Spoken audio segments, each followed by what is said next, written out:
ধ্ৰুৱ চৰিত্ৰ আনন্দ ইমান আনন্দ পাব কিন্তু আনন্দৰ পাছত আকৌ দৰ্শনটোও জানিব লাগিব আমাৰ জীৱন মানে হ'ল আনন্দ কিন্তু আমি ফুৰ্তিতে জীৱনটো পাৰ কৰি দিলে জীৱনৰ অৰ্থ বুজিম জানো গতিকে আমি সময়ত দায়িত্ব পালন কৰিব লাগিব কঠোৰভাৱে আৰু সময়ত দায়িত্ব পালন কৰিব লাগিব প্ৰেমৰ দ্বাৰা আমি ইমান কোমল হ'ব লাগিব যে প্ৰভু আপুনি আমাৰ গৃহলৈ আহি বহুত উপকাৰ কৰিলে প্ৰভু আমাৰ ঘৰখন পবিত্ৰ কৰিলে হে প্ৰভু আপুনি একে ভগৱানৰ ৰূপ প্ৰভু আজি নহ'লে আপোনাৰ গৃহৰ আমাৰ গৃহ পবিত্ৰ নহ'লেতেন ইমান কোমল হয় প্ৰভু আপুনি কোৱাটোৱে মই একো নাজানো মই অপৰাধী মই মূৰ্খ মই একো নাজানো মোৰ জ্ঞান নাই মাত্ৰ এটা কথাই আপোনাৰ চৰণত সেৱাভাগ জনাইছোঁ ইমান কোমল এই কোমল আমাৰ জিভা সেইকাৰণে জিভাৰ ডক্তৰ নাই জিভাৰ বেমাৰ নাই কোমল মানে হ'ল জিভাৰ ডক্তৰ নাই বেমাৰো নাই দাঁত টান টান টান টান টান আৰু কঠিন দাঁত সেইকাৰণে দাঁতৰ ডক্তৰ সীমা সংখ্যা নাই বেমাৰৰো সীমা সংখ্যা নাই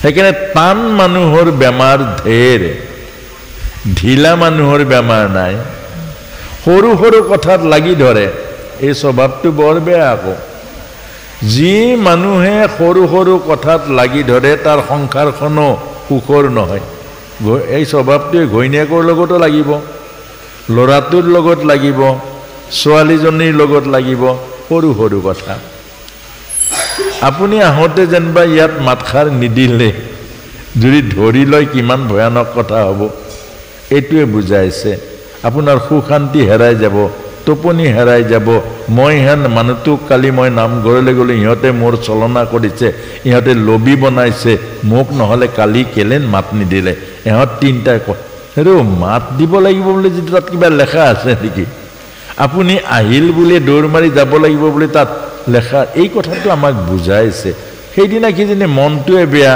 ৰাস্তাৰে আপুনি গৈছে সেইজন মানুহগৰাকীৰ লগত কাজিয়া লাগি আছে ক'ত আপোনাক মাতিব তে সেই কথাটোতে আপুনি যদি ধৰি লয় সেই কথাটোৱে যদি আপুনি গাঁত বান্ধি লয় আপোনাৰ জীৱনৰ সুশান্তি আজি এতিয়াই এই মুহূৰ্ততে আপোনাক হবে এৰক যাৰ আছে এই স্বভাৱটো এই অসন্তোষীয়া স্বভাৱটো এৰক গাঁঠি লগা স্বভাৱটো এৰক কঠোৰ হোৱা স্বভাৱটো এৰক এজন বন্ধুৱে কেতিয়াবা গালিয়ে পাৰিলে ধৰিব লগা কথা কিমান বন্ধুজনে উপকাৰ কৰিছে কিমান মৰম কৰিছে আজি অকণমান টান কথা এটা কওঁতে লাগি ধৰিলে আপুনি আগৰ বৰ কি হ'ল আগত কিমান উপকাৰ কৰিছে সেইকাৰণে নামঘৰত সদায় আগত বহে আপুনি সদায় আগত বহে আজি যেনিবা পাছত বহিলে কি হ'ল কি মহাভাৰত অশুদ্ধ হ'ল এই নামঘৰৰ ম্যাদী পট্টা আছে নেকি অকল যে আপুনি এক জাগাত বহিব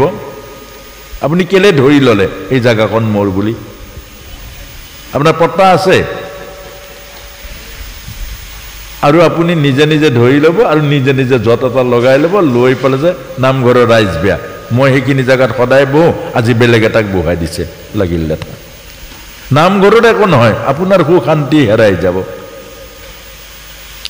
এই কথাকে আমাক দক্ষৰ যজ্ঞৰ এই কাহিনীটোৰ মাজেৰে বুজাইছে গাঁঠি কেতিয়াও নলগাব কোনোবা যদি কয় তোক থাপৰ এটা মাৰিম অকণমান খং উঠিব পাৰে আপত্তি নাই কিন্তু আপুনি আকৌ থাপৰ নহ'ব থাপৰ এটা মাৰিম বুলি ক'লেও আপুনি জানিব আপোনাৰ পাপ এটা লৈ গ'ল আপোনাক বিনা দোষত যদি কোনোবাই থাপৰ মাৰিম বুলি ক'লে আপোনাৰ যদি আগৰ কৰবাৰ কুসংস্কাৰ পাপ আছিলে এই পাপটো ধুবৰ কাৰণে প্ৰভুৱে থাপৰ মাৰিম বুলি ক'লে আপুনি হজম কৰক হ'ব দে এই থাপৰ কেলেগে মাৰিবি হ'ব কোনোবাই এই কথাটো সদায় মনত ৰাখিব ভকতে গাঁঠি নোহোৱা কাপোৰ পিন্ধে তাৰমানে মনৰ গাঁঠি থাকিব নালাগিব ভকতৰ সেইকাৰণে তিনি বস্ত্ৰ পিন্ধিলে নহ'ব গাঁঠি থাকিব নালাগিব গাঁঠি ক'ত কাপোৰত গাঁঠি নাথাকিলে নহ'ব মনৰ গাঁঠি থাকিব নালাগিব আমাৰ ভিতৰত আছে সত্য ৰজ তম এই তিনি গুণৰ তিনি বস্ত্ৰ এই ভিতৰত গাঁঠি খুলিব লাগিব ভিতৰত ভকতৰ জানো গাঁঠি আছে গাঁঠি লাগিলে ভকত কেনেকৈ হ'ব আপুনি গাঁঠিয়ে যদি লগাই লয় তেতিয়াহ'লে ভকতি কেনেকৈ হ'ব আৰু মনৰ শান্তি কেনেকৈ পাব চব কথাতে লাগিব সদায় আইগৰাকীয়ে আপোনাক কিমান আপোনাৰ জীৱনৰ আয়ুসৰ কাৰণে সেন্দুৰ পিন্ধে আপোনাৰ সুখৰ কাৰণে চব ত্যাগ কৰে আপোনাক অন্নমুঠি নিদিয়াকৈ নাখায় আপোনাৰ বোলে তিয়নিখন সদায় খুজিব লাগে হেৰা তিয়নিখন দিয়া আপোনাক জানো কয় আইগৰাকীয়ে কেতিয়াবা মোৰ তিয়নিখন দিয়ক এইজনী সেৱা কৰা আইগৰাকীয়ে যিজনী আপোনাৰ বংশত এটা ল'ৰা আনি দিছে যিজনীৰ পৰা আপুনি আজি পিতৃ হৈছে ইমানখিনি কৰা আইগৰাকীক এটা কথা ক্ষমা কৰিব নোৱাৰে দুটা কথা এৰিব নোৱাৰে আপুনি কেনেকৈ সুখ পাব কেনেকুৱা ভকত আৰু ভগৱানে শিশুপালৰ 100 দোষ ক্ষমা কৰিছে আপুনি 3টা কৰক 4টা ক্ষমা কৰকচোন আপোনাৰ মোৰ প্ৰভু যিজনক ভজনা কৰিছোঁ যিজনক আমি সেৱা কৰিছোঁ যিজনক আমি চৰণত ধৰিছোঁ সেইজনে আপোনাক মোক শিকাইছে 100 দোষ পৰ্যন্ত ক্ষমা কৰিছে আৰু আপুনি দুটা কথা সহ্য কৰিব নোৱাৰো দুটা কথা এৰিব নোৱাৰো আমি তেতিয়াহ'লে আমি কেনেকুৱা হ'ব আমি সুখী কেনেকৈ হ'ম আপোনাৰ মোৰ জীৱনৰ শান্তি কেনেকৈ পাম এই কথাটো বুজাইছে আৰু আজিয়েই সেই সুযোগ আপুনি এৰিব নোৱাৰে আপোনাৰ ভিতৰত থকা এই স্বভাৱবোৰ এৰিব নিজে নোৱাৰে আজি সুযোগ এই ভাগৱত ভগৱান আছে এই সৎগুৰু এই কথাবোৰ বাক্যবোৰ সৎগুৰুৱে কৈছে অৰ্থাৎ এইখন আসনত যিখিনি কথা ওলাইছে প্ৰমাণ কৰি চাব এইটো আমাৰ নহয় আপুনি আৰু 10 বাৰ ভাগৱত শুনক কথা একে নাপাব বদলি যাব এইটো হল শুকগুৰু এইখন আসনত শুকগুৰু গীতাৰ ব্যাখ্যাৰ আসনত ভগৱান কৃষ্ণ মানুহ নহয় মানুহৰ খাদ্য নাই মানুহৰ কি খাদ্য আছে থিয়েটাৰ 3 ঘণ্টা আপোনাক মানুহ বুহাবৰ কাৰণে কিমান মাইকে চাইকে লাইটে চাইতে 50 জন মানুহ খাতে তাত থিয়েটাৰত আৰু ইয়াত এজন বক্তাৰ কথাত 7 দিন 7 ৰাতি আপোনাৰ শুনিব লাগিব আপোনাৰ হবে কেনেকৈ শুনিছে শুনিব লাগিব কেলে শুনি এইটো বক্তাজনে নাই কোৱা এইটো সুখদেও গুৰুৱে কৈছে ব্যাখ্যাৰ আসনখনে সেইখন আসন তেৰাই আপোনাক হবে দেখিছে কাক এই মুখ দেখিছে মুখ কি এই পচা শৰীৰটো দেখিছে শৰীৰটোই কৈ থকা নাই এই মুখখনে কৈ থকা নাই কৈ আছে সেই গুৰু সুখ গুৰুৱে যি জগতৰ মংগলৰ কাৰণে ব্যাসদেৱৰ মাজেৰে জগতলৈ আহিছিল এই ভাগৱত ধৰ্ম প্ৰচাৰ কৰিবৰ কাৰণে সত্যটো বুজিব দৰ্শনটো বুজিব তত্ত্বটো বুজিব আৰু সেই কাৰণে আজিয়ে সুযোগ বেয়াবোৰ এৰি যাওক ভালবোৰ লৈ যাওক জীৱন সুন্দৰ কৰক জীৱন আনন্দময় কৰক আৰু এই ভাগৱতে আমাক নতুন জীৱন দিব এতিয়া ধ্ৰুৱ চৰিত্ৰ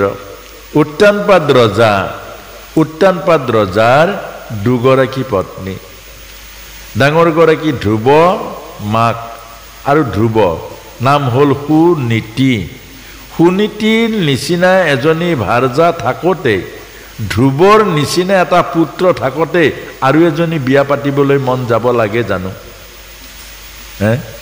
এইটো কথা আইসকলক সুধিছো নালাগে না এইটো বৰ দিগদাৰী কথা আচ্ছা আৰু এজনী আনিলে কি অসুবিধা আছে ভগৱান কৃষ্ণ দেখোন 16,000 কোনো অসুবিধা নাই কোনো আই মাতৃ সকল 16,000 পত্নী কাৰো পত্নীৰ অসুবিধা নাই তে আপুনি আকৌ আৰু এজনী আনিব নালাগে এতিয়া এই কাহিনীটো আছে লাগে নে নালাগে ভগৱানৰ ক্ষেত্ৰত লাগে সেইটো এটা বেলেগ পৰ্যায় আমি ভগৱানৰ এই বৃন্দাবন লীলাত এই দত্তটো পাম এটা আৰু এজনী মন গ'ল মন যাব নালাগে আকৌ পৰীক্ষিতে যে মন গ'ল মুকুট পিন্ধিবলৈ মনৰ মাজত কলি কুমাই আছে এতিয়া মন গ'ল এই সতিনীৰ বিৰহটো আমাৰ আইমাতে বহুত ভয় কৰে বিয়া পাতিব বুলি ইমান ভয় কৰে মানুহটোৱে আৰু এজনী আনিব বুলি বহুত ভয় কৰে বহুতৰ হাৰ্টৰ প্ৰব্লেম হৈ যায় হেতুকে ভাবতে এগৰাকী আই আছিলে অকল সেই চিন্তা অৰ্থাৎ ডক্টৰে ডিক্লেয়াৰ দিলে কেঞ্চাৰ বেমাৰ হৈছে নাবাচে আৰু ব্লাড কেঞ্চাৰ ডক্টৰে যেতিয়া কৈছে ব্লাড কেঞ্চাৰ হৈছে নাবাচে আইগৰাকী চিন্তা মই মৰাটো চিন্তা নাই খালি মানুহজনে আকৌ বিয়া পাতিব নেকি এইটো চিন্তা এতিয়া সেইকাৰণে ওচৰতে বহুৱাই লৈছে বহুৱাইলে কৈছে যে কথা এটা সুধো আপোনাক সুধা তুমি আপুনি বাৰু কওকচোন মই মৰিলে আপুনি কি কৰিব এই তুমি কেনেকৈ কৈছা তুমি মৰিব নোৱাৰা কি কথা কৈছা বোলে সেইটো মই জানো তুমি সহ্য কৰিব নোৱাৰা তুমি মোক বহুত ভাল পোৱা কিন্তু তথাপিও মই যদি মৰো তুমি কি কৰিবা বোলে মৰিবই নোৱাৰা মই সব মাটি বাৰী গাড়ী যি বিক্ৰী কৰি তোমাক মই ভাল কৰি লৈ আনিম তে ক'লে সেইটো মই বুজিছোৱে কিন্তু তথাপিও যদি মই মৰো তেতিয়াহ'লে কি কৰিবা বোলে তুমি মৰিব নোৱাৰা মই জমৰ লগত কাজিয়া লাগি যাম বোলে সেইটো বুজিছো এইটো তুমি মোক প্ৰাণতকৈ ভাল পোৱা এইটো বুজিছো কিন্তু তথাপিও কোৱাচোন বাৰু মই মৰিলে তুমি কি কৰিবা বোলে মই পাগল হৈ যাম তেতিয়া উশাহ লৈ কৈছে শান্তি পাইছে যে পাগল হৈ যাম বুলি কয় শান্তি পাইছে বোলে তাৰমানে তুমি পাগলে হোৱা আৰু দ্বিতীয়বাৰ বিয়া নাপাতিবা তেতিয়া ক'লে যে তুমি আৰু বিয়া নাপাতাতো তেতিয়া এইজনে কৈছে কি পগলা মানুহৰ কি ঠিকনা আকৌ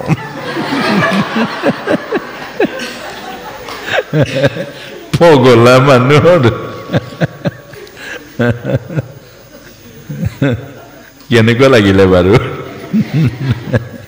এতিয়া ডেকাসকলে শুনিব এইটো আইমাতৃসকলৰ কথা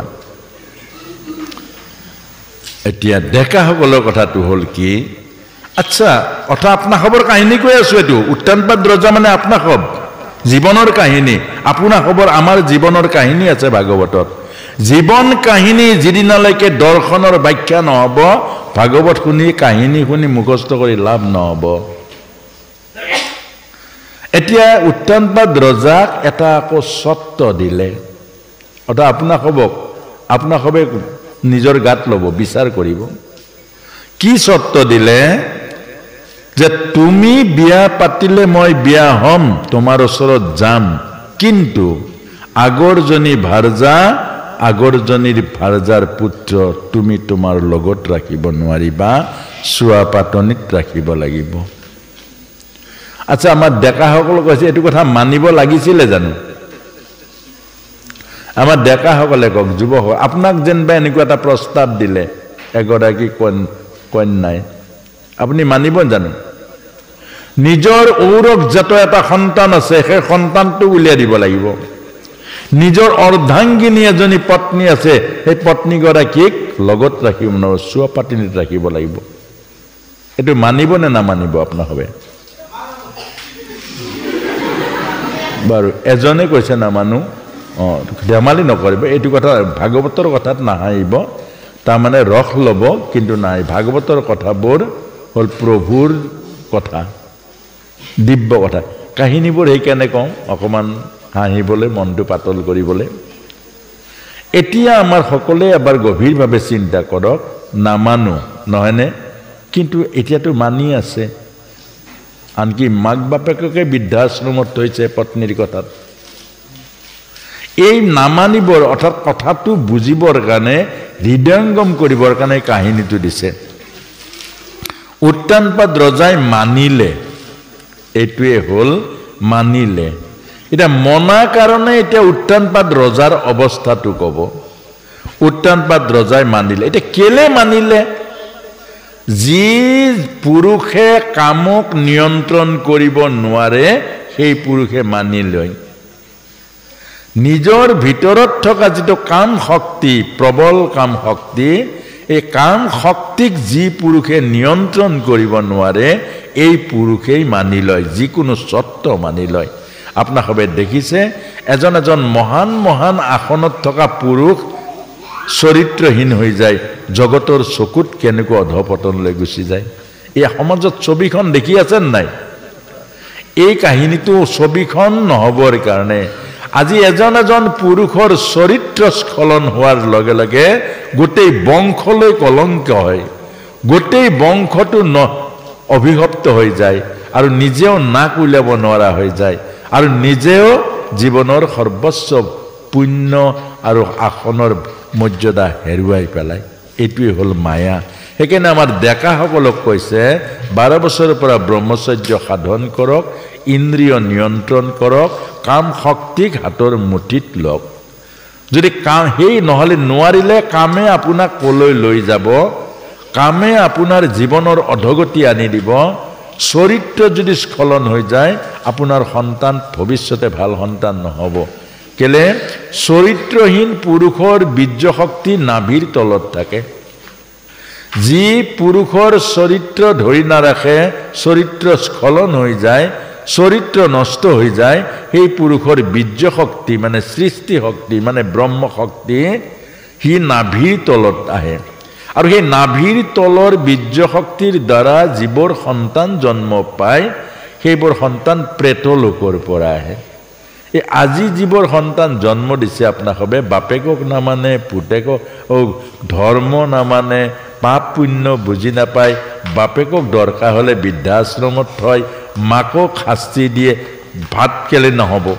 কত মাকক মাৰি মাৰিছে। অলপতে এটা ল'ৰা ভাত নিদিলে কাৰণে মাৰি দিলে, মাক মৰি থাকিলে অনুশোচনা নাই। পুলিচে সুধিলে তই কেলে মাৰিলি মাক? ভাত খুজিছিলোঁ নিদিলে মাৰি দিলোঁ। এইবোৰ কি? এইবোৰ প্ৰেতাত্মা। সেইকাৰণে পুৰুষৰ ব্ৰহ্মচৰ্য, পুৰুষৰ চৰিত্ৰ, যি পুৰুষৰ ব্ৰহ্মচৰ্য নাই ভাল সন্তান নাহিব। আৰু যি পুৰুষৰ চৰিত্ৰ বেয়া সি নিজৰ ব্যক্তিত্ব হেৰুৱাই পেলাব। এগৰাকী নাৰীৰ হাতত বান্দৰৰ নিচিনা নাচিব লাগিব। নাৰীয়ে আপোনাৰ পত্নীয়ে যেতিয়া আহি ক'ব তোমাৰ মা বেয়া, মাৰ লগত থাকিলে মই নাথাকোঁ, কাক লাগিব? শেষত গৈ তোকে লাগিব, মা ওলাব লাগিব ঘৰৰ পৰা। সেইটো বান্দৰ হ'ল। যে জন্ম দিয়া মাকজনীক চিনি নাপায়, যিজনী মাকে 10 মাহ 10 দিন গৰ্ভত ৰাখি ধাৰণ কৰিছে, যিজনী মাকে বিষ্টামূত্ৰ ধুৱাই প্ৰতিপালন কৰিছে, যিজনী মাকে 1000 বাৰ আপোনাৰ বিস্তাৰ চফা কৰিছে, যিজনী মাকে বিস্তাত আপোনাৰ প্ৰসাৱত শুইছে, আপোনাক বুকুত লৈ ডাঙৰ দীঘল কৰিছে, যিজনী মাকে নামঘৰে আপোনাৰ জীৱন বিকাশৰ কাৰণে চাকি বন্তি জ্বলাইছে, এইজনী মাকক আপুনি চিন নাপায়।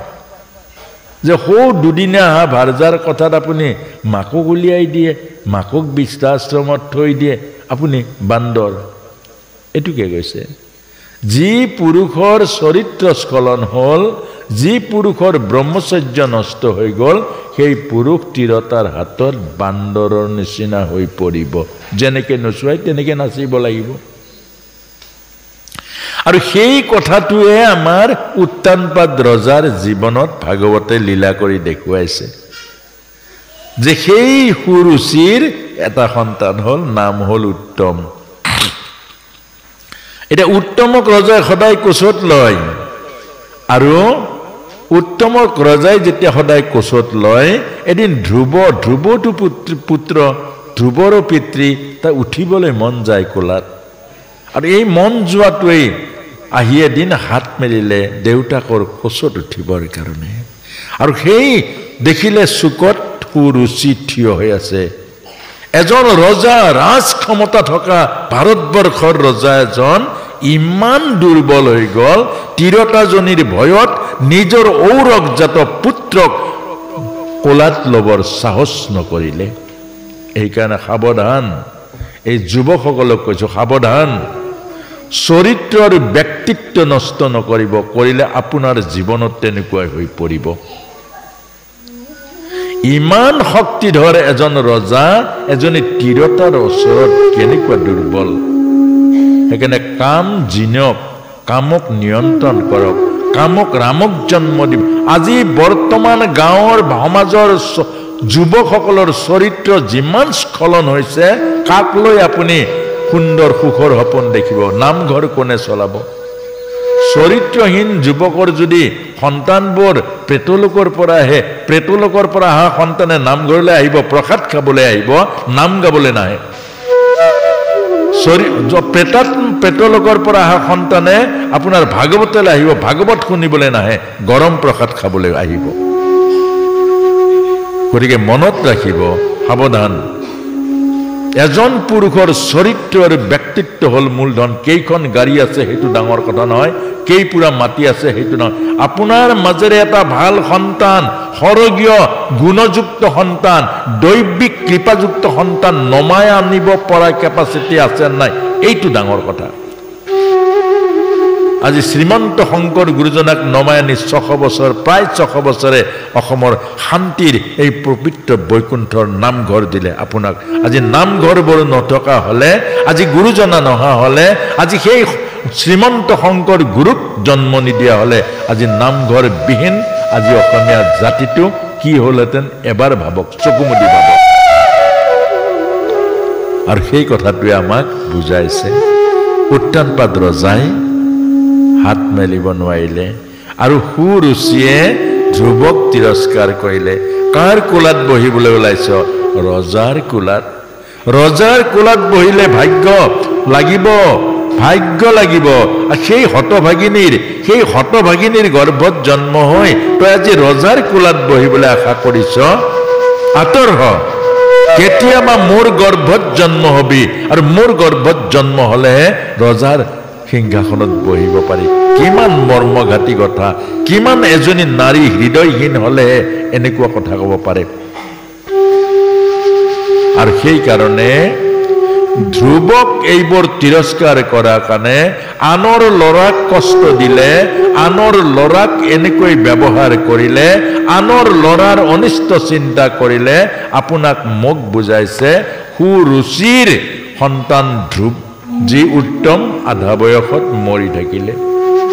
আপোনাক মোক এই সংবাদ দিছে ভাগৱতে, যি মাতৃয়ে আনৰ ল'ৰাক হিংসা কৰে, যি মাতৃয়ে আনৰ পুত্ৰসকলক অনিষ্ট কৰিবৰ কাৰণে যত্ন কৰে, যি মাতৃয়ে আনৰ সন্তানসকলৰ অহিত চিন্তা কৰে, সেই মাতৃৰ পুত্ৰসকল তেওঁ নিজৰ পুত্ৰ আৰু কন্যাৰ অনিষ্ট হ'ব, ডায়েৰীত লিখি থব। আৰু আজি বৰ্তমান সমাজত সেইটোৱে বেছি দেখা যায়। কাৰোবাৰ ল'ৰা এটা আগবাঢ়ি যোৱাটো সহ্য কৰিব নোৱাৰে, কাৰোবাৰ ল'ৰা যদি ভালকৈ পাছ কৰিলে সহ্য কৰিব নোৱাৰে, কাৰোবাৰ এটা সন্তান এটা ল'ৰা হ'লে আপোনাৰ ঘৰত কেইদিনমান গ'লে উচতাই দিয়ে, তোৰ বাপেৰে তই এটাই সন্তান, তোৰ বাপেৰৰ কিমান টকা আছে, দামী মোবাইল এটা ল, তই এইটো মোবাইল লয় নেকি, তাক উচতাই বাপেকৰ লগত কাজিয়া লগাই ঘৰ ভাঙে।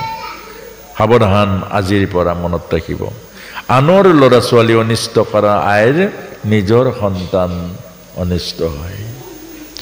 আৰু তাৰ পাছতে ধ্ৰুৱ কান্দি গ'ল। আৰু ধ্ৰুৱ সুনীতি অৰ্থাৎ এগৰাকী মাতৃ 10জন শিক্ষকতকৈ মহান মাতৃ আদ্যগুৰু, আৰু সেই আদ্যগুৰু মাতৃয়ে সেই আদ্যগুৰুৰ জ্ঞান দিলে, ধ্ৰুৱক সাৱটি ধৰিলে। কি হ'ল মোৰখন, কি হ'ল বোলে মাহীমাই এনেকৈ কৈছে তিৰস্কাৰ। তেতিয়া ক'লে শুন মোৰখন, মাহীমাই উচিত কথা কৈছে, মিছা নাই কোৱা। তই মাহীমা শত্ৰু বুলি নাভাবিবি।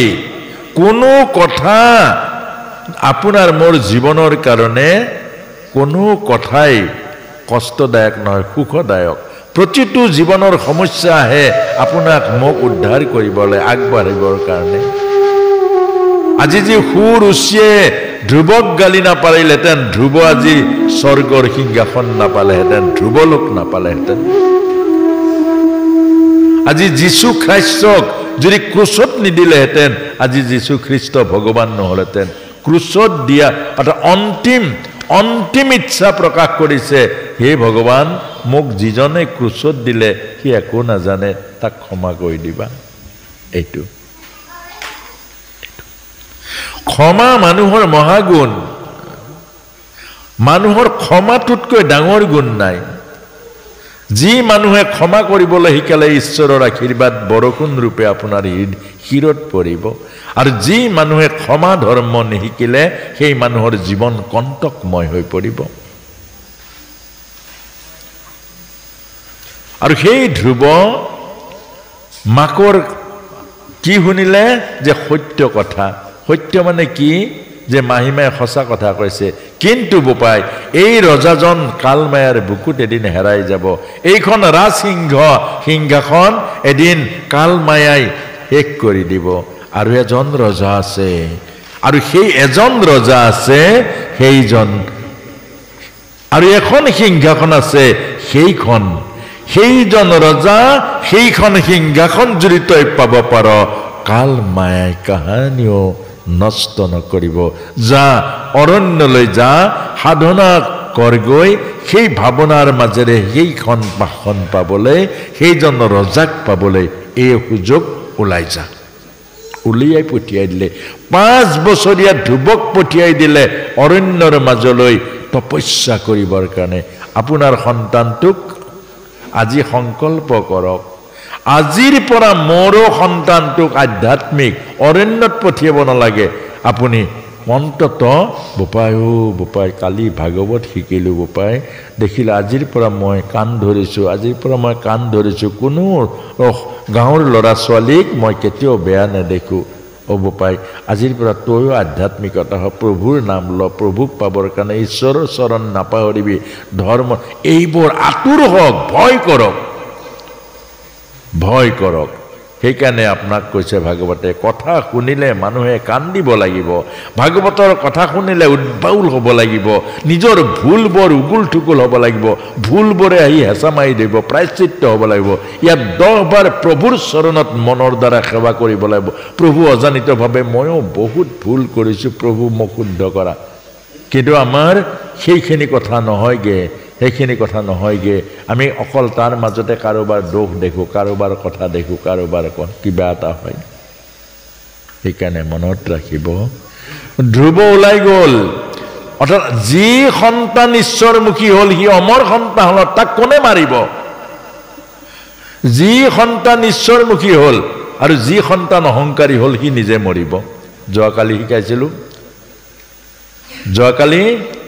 অহংকাৰত কোন মৰিছে হিৰণ্যক্ষ আমাৰ সন্তানসকলক এইটোকে শিকাইছে অহংকাৰী কৰি নুতুলিব অহংকাৰে মাৰিব তাক আৰু তাক দিব আধ্যাত্মিক জীৱন দিব শ্ৰদ্ধা ভক্তি পবিত্ৰ ভাৱনা আৰু ঈশ্বৰৰ চৰণৰ আশ্ৰয় আৰু যেতিয়া ঈশ্বৰৰ আশ্ৰয় ল'লে যিজনে ঈশ্বৰৰ চৰণত আশ্ৰয় ল'লে সি অমৰ সন্তান হ'ল পৃথিৱীৰ কোনো শক্তিয়ে তাক মাৰিব নোৱাৰে আৰু এদিন গৈ সেই ধ্ৰুৱই ধ্ৰুৱলোক পালে আজিও ধ্ৰুৱলোকত জিলিকি আছে এই ধ্ৰুৱলোক গতিকে কাহিনীৰ মাজেৰে আমাক এই কথাটোকে ক'লে জীৱনৰ কেতিয়াবা দুখৰ মাজেৰেহে জীৱনৰ ৰাস্তা বিচাৰি পায় সুখৰ আনন্দত ভুগি থাকিলে আপুনি ঈশ্বৰক পাহৰে মনত ৰাখিব দুখেই জীৱনৰ দুৱাৰ খুলি দিয়ে সাধনাৰ জখলা বগাবলৈ শক্তি দিয়ে দুখবোৰ পজিটিভ লওক যি কৰে ভগৱানে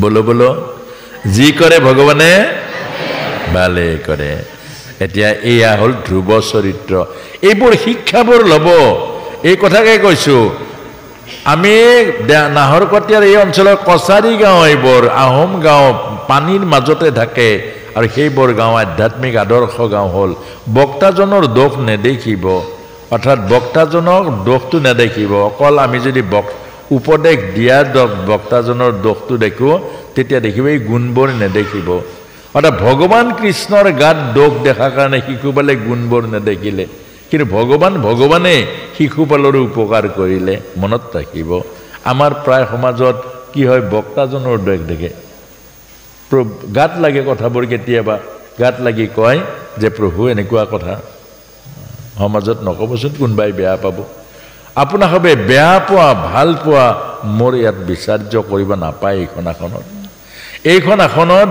মোৰ এটাই উদ্দেশ্য আপোনাৰ খবৰ হৃদয় মন্দিৰ পৰিশুদ্ধি কৰা আপোনাৰ হৃদয় মন্দিৰ পবিত্ৰ কৰা আপোনাৰ খবৰ হৃদয় যেতিয়া নিৰ্মল হ'ব নিজে নিজে ভগৱানক পাব মোৰ উদ্দেশ্য ভগৱানক দিয়া নহয় মোৰ উদ্দেশ্য কিবা ধৰ্ম বিলোৱা নহয় মোৰ উদ্দেশ্য হ'ল আপোনাৰ খবৰ হৃদয় মন্দিৰ অৰ্থাৎ এজন সন্ত আমাকো কয় বহুতে এজন সন্ত কৈছে আরে স্বামী जी ये आपको गला फार फार के ये बोलने से समझ ओ कोई बदलने वाला नहीं है। अब जितना लेक्चर मारो, जितना भाषण लगाओ, वो आदमी नहीं बदलेगा, जैसे ऐसे रहेगा।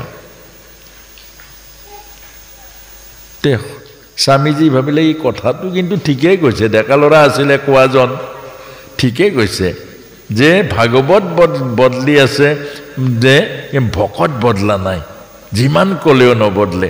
এই কথাটো সি তাৰ অন্তৰৰ কথা কৈছে। দেখিলে নামঘৰ এটা, নামঘৰত ৰং চং মাৰোঁতে এই ৰঙৰ বগীটিং এটা আছিলে, তাতে পৰি আছে। তাক মাতিলে, এই ভাই ইধৰ आओ, इधर आओ, इधर आओ। कहाँ रहता है? ये गाँव का है, हम गाँव में रहता हूँ। अच्छा एक काम करो, एक कुआं जो है ना, कुआं में पानी है, देख के आओ। बोले हाँ है स्वामी जी, कुआं में पानी। उधर में टीना है पानी उठाने वाला? बोले है, एक टीना है। एक काम करो, ये जो टीना जो है ना, रंग मारने वाला सोना का, टीना में पानी डालो, पानी उठा उठा के टीना में डाल दो। ये पानी यार उठा ले, दुई टिंग टिंग उठा ले, टिंग तो फुटा आको। ही तीन टिंग मान ढालिले, तो बोले स्वामी जी वो टीना फूटा है, पानी रहता नहीं है। टीना फूटा है, पानी रहता नहीं है।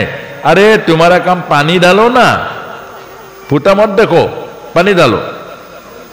पानी ढाले 3 टिंग 4 टिंग 5 टिंग 6 टिंग 10 टिंग 15 टिंग ढालिले, तो बोले अरे स्वामी जी पानी रहता नहीं है, ये फूटा है। अरे तुम्हारा काम पानी डालो। 15 টিং 20 টিং 25 টিং 30 টিং 50 টিং। ই মনে মনে যে ভাল পাগলৰ পাল্লাত ধৰিলো আৰু মোৰে দোষটো, মইনো কেলে মাতিছিলো বাৰু?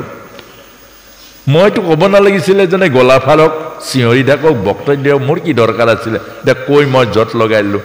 ঢালতে ঢালতে সি 100 টিং ঢালি দিলে।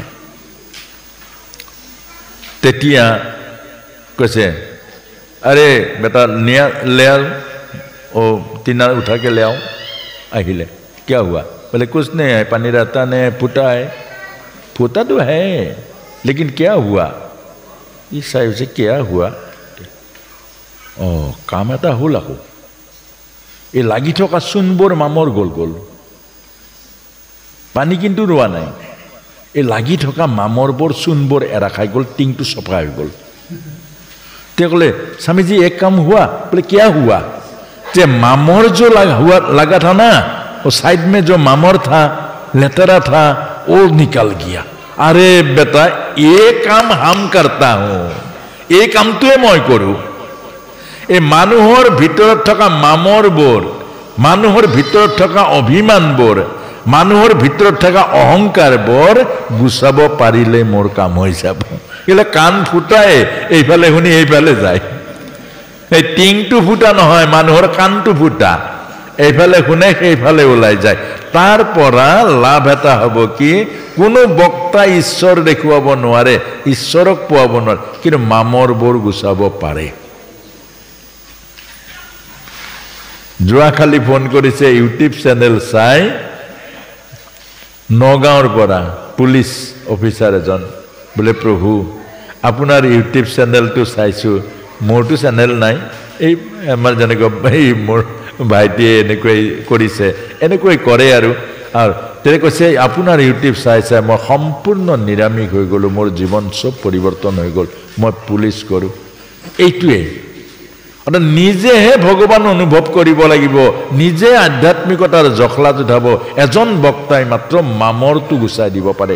এই ভাগৱত আহিছে আমাৰ মামৰ অৰ্থাৎ মন পৰিষ্কাৰ কৰিবৰ কাৰণে, মন ভাৱনা মুক্ত কৰিবৰ কাৰণে। আমাৰ যদি মনৰ মাজৰ পৰা মামৰ গুচি গ'ল, মনৰ মাজৰ পৰা অহংকাৰ গুচি গ'ল, মনৰ মাজৰ পৰা লোভ মোহ কাম ক্ৰোধৰ পৰা মুক্ত হৈ গ'ল, এই মনেই আপোনাৰ জীৱনলৈকে ঈশ্বৰ আনিব, সুখ শান্তি আনিব।